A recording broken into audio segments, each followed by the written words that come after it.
Hi hello नमस्कार. तुमचं सगळ्यांचं एकदा आपल्या काही नवीन रेसिपीमध्ये आणि काही नवीन व्हिडिओमध्ये मी सीमा खूप सारं स्वागत करते. सो आत्ता बनवणार आहे मी उपीट. तर चला उपीटला काय काय लागणार आहे ते बघूयात. तुम्ही जर चॅनलवरती नवीन असाल तर चॅनलला नक्की सबस्क्राईब करा. त्या साईडला बेल आयकॉन आहे ते पण क्लिक करा, जेणेकरून माझ्या प्रत्येक नवीन व्हिडिओचं नोटिफिकेशन सगळ्यात आधी तुम्हाला भेटेल. सो आता उपीट करायचं आहे. रुद्रांश म्हटला की मम्मी मला उपीट बनवून दे, तर त्यासाठी उपीट बनवते. बाकी आता नाश्त्यासाठी बनवते उपीट. तर स्वयंपाक बनवायचा आहे, पण अगोदर तो म्हटलं की मला आज उपीट खायचं आहे. तर म्हटलं नाश्त्याला उपीट बनवूयात आणि नंतर मग स्वयंपाक बनवायला घेऊयात. सो आत्ता वाजलेत 10:15. एवढं ऊन पडलं की असं वाटतं की दुपार झाली, म्हणजे 1-2 वाजता जेवढं ऊन लागतंय ना तेवढं ऊन लागते. तर सध्या मी चाललो तर मार्केटमध्ये थोडंसं किराणा भरायला.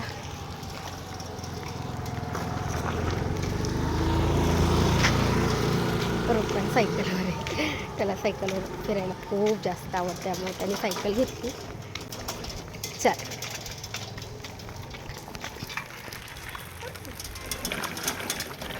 येते का चालवली? आपल्याला येते नाही येते. एवढ्या जवळ आहे तरी पण त्याला सायकल लागते. सो आत्ता बनवणार आहे मी उपीट. तर मला तर पोहेच बनवायचे होते, पण रुद्रांश म्हटलं की मम्मी मला उपीट खायचं आहे. तर म्हटलं चला उपीट बनवूयात. आणि मार्केटमध्ये जायचं म्हटल्यावर थोडंसं म्हटलं की फक्त नाश्ता करून जाऊयात, कारण की थोडं उशीर झाला तर खूप ऊन होते. त्याच्यामुळं मग म्हटलं की नाश्ता करूयात आणि लई तर लई 9:30-10 वाजेपर्यंत जाऊयात. म्हणजे आम्ही तर तसं सकाळीच गेलो असतो 8 वाजता, पण शॉप 8 वाजता एवढ्या लवकर नाहीत उघडत आहे. म्हणजे लई तर 9-10 वाजेपर्यंत सगळे उघडत आहेत आणि जवळच होतं. त्याच्यामुळं म्हटलं की चला आता नाश्ता करूया. ह्यांची पण सुट्टी होती, म्हणून म्हटलं की आता किराणा भरायचा होता थोडा, तो पण आणायला गेलो. आणि आत्ता जास्त ऊन असल्यामुळं रुद्रांशला पण शाळेला सुट्टी आणि तो पण अशात नाही बाहेर जातात. तो म्हटला मला पण सायकल घ्यायची आणि सायकलवरती यायचं. एक तर सकाळी गेलं तर सायकल वगैरे म्हणजे त्याला चालवायला येते, ऊन वगैरे नसतं, किंवा एक तर संध्याकाळी. तर मग म्हटलं की नाश्ता करूयात आणि नंतर मार्केटमधनं किराणा घेऊन आल्याच्या नंतर मला स्वयंपाक बनवायचा होता. सो नाश्त्यासाठी उपीट करायला घेतलं. तर रवा आहे, तो रवा आपल्याला एकदम छान भाजायचा आहे. आत्ता मला उपीट करायचे आहे, त्याच्यामुळं तेलामध्येच रवा भाजते. आणि जेव्हा आपल्याला शिरा करायचा असतो तेव्हा मग हा रवा आहे तो आपल्याला तुपामध्ये भाजून घ्यायचा. म्हणजे शिरा तुपामधला छान लागतो. आणि ह्याच्यात जर तूप टाकलं ना तर एवढा म्हणजे तेला जसा छान लागतो ना तसा तुपातला उपीट नाही चांगलं लागत आहे. तर त्यासाठी रवा आहे तो आपल्याला एकदम मिडियम गॅसवरती थोडंसं तेल टाकून छान असा गोल्डन कलर होईपर्यंत म्हणजे भाजून घ्यायचा आहे. खूप पण गोल्डन नाही झाला पाहिजे, पण भाजलं की आपल्याला लगेच कळतो, त्याचा वास पण एकदम छान येतो आणि थोडासा कलर त्याचा चेंज होतो. तर आता रवा आहे तो छान भाजला होता. त्याच्या अगोदरच मी शेंगदाणे भाजून घेतले. आणि नंतर आता रव्यासाठी कांदा, हिरवी मिरची, कढीपत्ता, आता कोथिंबीर तर नव्हती ना, आता सध्या तर भेटाना पण 2-3 दिवस झालं असं झाले कोथिंबीरीचं. तर म्हटलं चला असं म्हणजे कढीपत्ता असं वगैरे काही असेल ना तर जास्त छान वाटतं. नाही तर मग नाश्ता वगैरे कोथिंबीर कढीपत्ता नसेल तर मग नाही करा वाटत आहे. पण म्हटलं चला आता कोथिंबीर नाही पण कढीपत्ता तर आहे, करूयात. तर मग त्याच्यासाठी आता मी ह्या कढईमध्येच रवा भाजून घेतलेला आहे आणि मला ह्याच कढईमध्ये उपीट बनवायचं आहे. तर आत्ता हे रवा आहे तो मी एका ताटामध्ये काढून घेते. आता छान भाजला आहे. थोडा वेळ गॅस बंद करून ठेवला होता मी, अजून थोड्याशा गरम कढईमध्ये पण परतून घेतला 1 मिनटं. आत्ता मी चहाच्या पातेल्यामध्ये लगेच पाणी गरम करायला ठेवते. म्हणजे पाणी अगोदरच गरम करून ठेवायचं, म्हणजे रवा आहे तो छान टेस्टी लागतो. तर आत्ता एकीकडे गरम करायला पाणी ठेवलं आहे आणि आत्ता शेंगदाणे भाजून झालेत. आत्ता हिरवी मिरची काय जास्त तिखट नाही म्हणून थोडीशी जास्त घेतली. आणि कांदा पण एक छोटा आणि एक मोठा कांदा पण थोडासा ना जास्त पोह्याला उपीटला थोडासा कांदा जास्त असेल तर छान लागतं. तर आता हिरवी मिरची पण मी असे तुकडे केलेत ना तर आपण खाताना काढू पण शकतो, पण थोडंसं तिखट असेल तर खायला छान वाटतं. आणि कधी पण पोहे असो किंवा उपीट असो असे तुकडे केलेले आम्ही सगळे साईडलाच काढतो आहे. फक्त टाकताना वाटतं की एवढे मोठे टाकले, कोणी कोणी 1-2च मिरच्या टाकते, पण मी थोडीशी जास्त 3 किंवा 4 मिरच्या टाकते. आणि ह्या मिरच्या तळायच्या, त्याच्यामुळं काही जास्त तिखट नाही. आणि मी कधी पण मिरच्या ना तिखट आणतच नसते. ह्यांनी आणलं तर थोडंफार तिखट असतात, नाहीतर मी तर एकदम तळायच्या मिरच्या घेऊन येते कधी पण मार्केटमधनं. सो कांदा आहे तो पण आपल्याला आता एकदम बारीक कट करून घ्यायचा आहे. आणि कढीपत्ता आहे तो पण मी छान धुवून ठेवला आहे. तर आता पाणी गरम झालं, लगेच मी दुसरीकडे गॅसवरती तीच कढई आहे ती आता धुवून घेतली आहे. आणि आता रवा भाजलेला आणि तसं जरी ठेवलं ना तरी चालतं, पण मला हिरवी मिरची कढीपत्ता वगैरे धुवून घ्यायचा होता म्हणून मग मी धुवून घेतली कढई, नाहीतर तसाच ठेवला तरी चालतो. आता कांदा जेवढा बारीक कट होईल ना तेवढा बारीक कट करायचा. कोणती पण भाजी असो किंवा नाश्त्याला काही बनवायचं असो, कांदा थोडासा बारीकच कट करायचा आणि मला एवढा तरी बारीक कट करता येतो. म्हणजे असा पहिला अगोदर मी मोठाला कट करायची, पण आता होईल तेवढा बारीक कट करायला शिकले. तर रस्सा भाजीत पण असं छान लागतं जेवढा बारीक कांदा होईल तेवढा. सो बघू शकता आपला कांदा आणि हिरवी मिरची कट करून झालेली आहे. सो आत्ता लगेच कढई पण आपली गरम झाली, कारण की मी अगोदरच कढई ठेवली होती. आता त्याच्यामध्ये मी तेल टाकते. अगोदर पण 1 चमचा तेल टाकलं होतं मी रवा भाजायला, पण नाश्ता पोहे उपीट करायचं म्हटलं तर मला थोडंसं तेल जास्तच आवडतं, त्यामुळं टेस्टी लागतं, त्यामुळे मी थोडंसं जास्त तेल टाकते. म्हणजे एवढं पण नाही, पण थोडंसं जास्त.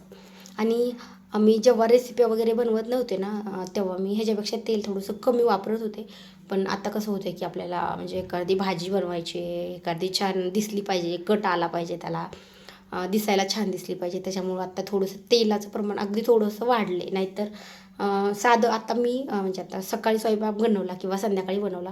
आता मी सकाळी बनवला त्याचा व्हिडिओ काढला, संध्याकाळी नाही व्हिडिओ काढू शकत, 2-2 वेळेस कुठं काढणार ना.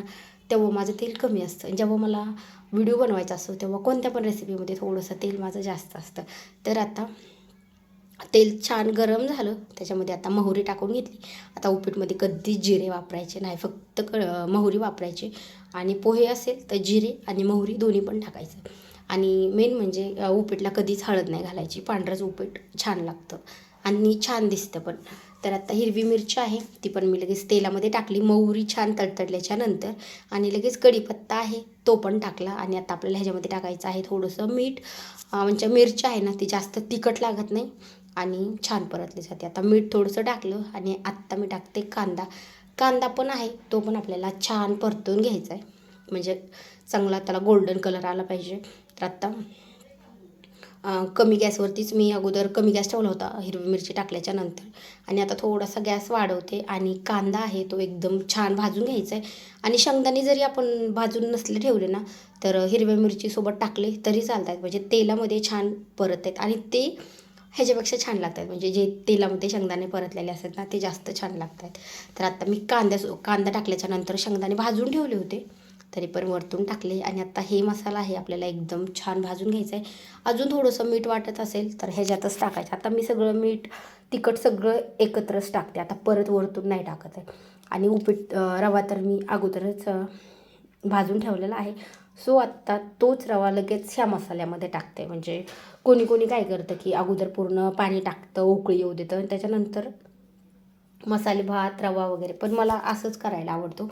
रवा आहे तो मी सगळ्या मसाल्यामध्ये एकदम मस्त छान मिक्स करून घेते. आणि आत्ता जे गरम करून पाणी ठेवलेलं आहे ते आपल्याला टाकायचं. आता खूप असं थोडं थोडं पण नाही पाणी टाकायचं, कारण की खूप थोडं थोडं जर टाकत गेलं ना तर मग गाठी होत आहेत.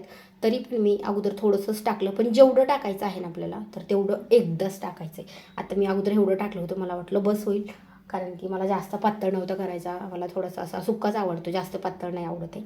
पण आत्ता लगेच मला वाटलं की अजून रव्याला पाणी लागणार आहे, तरी पण मी खूप घाई गेली पाणी टाकायची. आता बघू शकता लगेच मी पाणी टाकते, नाहीतर आपण असं थोडं थोडं पाणी टाकत गेलं ना की मग गाठी होत आहेत रव्यामध्ये, व्यवस्थित शिजत नाही. तरी पण लवकर टाकलं आणि आत्ता एवढंच पाणी टाकणार होते. आपल्याला अंदाज येतो की किती पाणी टाकायचं आहे काय. पातळ करायचं असले तर अजून थोडं जास्त टाकू शकतो, पण उपीट पातळ अजिबात नाही चांगलं लागत आहे, थोडं सुक्कच छान लागतं. आत्ता एवढं पाणी बस होणार आहे, पण सगळं मिक्स करून घ्यायचं होतं मला. म्हणजे आत्ता गाठी झाल्या थोड्याफार उपीटमध्ये, त्या सगळ्या फोडून घ्यायच्या होत्या. आणि अजून आपल्याला उपीट छान शिजवून द्यायचं आहे, त्याच्यामुळे छान परतून घेत होते. आत्ता ह्याला झाकण वगैरे घालायची काहीच गरज नाही, फक्त 2-3 मिनटं उपीट आहे ते आपल्याला मिडियम गॅसवरती किंवा कमी गॅसवरती छान परतून घ्यायचे. आणि मीठ तर मी अगोदरच टाकलं होतं, त्याच्यामुळे आत्ता काही वरतून मीठ वगैरे काहीच टाकायची गरज नाही. कोथिंबीर जर असेल थोडी तर वरतून थोडी टाकली तरी चालते, पण आता माझ्याकडे नव्हती म्हणून नाही टाकत आहे. आत्ता 2 मिनटं फक्त उपीट परतून घ्यायचं आहे आणि मग आपलं झालेलं आहे उपीट तयार. आणि खरंच खूप टेस्टी झालं. अगोदर रुद्रांश उपीट वगैरे खात नव्हता, नाश्ता तर जास्त बनवणंच नाही होते, कधीतरी बनवते, पण त्याला उपीट खूप आवडलं. आणि उपीटची रेसिपी आपली झालेली आहे तयार. आता मी गॅस एकदम कमी केला आणि म्हटलं अजून 1 ते 1.5 मिनटं कमी गॅसवरती परतून देऊयात. तर बघू शकता एकदम कमी गॅस केला आहे आणि उपीट सगळं झालं होतं, पण थोडासा वेळ लागणार होता म्हणून मी ह्यांना नाश्ता करायला ह्यांच्या दोघांचा आवरायला, तर म्हणून म्हटलं 1-2 मिनटं आपण असंच कमी गॅसवरती परतून देऊयात. आणि आत्ता गॅस बंद केला आहे आणि तरी पण मी गरम गॅसवरतीच थोडा वेळ ठेवते. वेळ असेल तर आत्ता बंद केल्याच्यानंतर आपण झाकण घालू शकतो, नाहीतर आपलं उपीट छान मस्त शिजलेलं आहे. तर चला आता नाश्त्याला घेऊयात. सो तुम्हाला ही रेसिपी कशी वाटली मला कमेंट करून नक्की सांगा. व्हिडिओ आवडल्यास लाईक करा आणि चॅनलवरती नवीन असाल तर चॅनलला पण नक्की सबस्क्राईब करा. त्या साईडला बेल आयकॉन आहे ते पण क्लिक करा आणि तुमच्या फ्रेंड्ससोबत व्हिडिओ नक्की शेअर करा.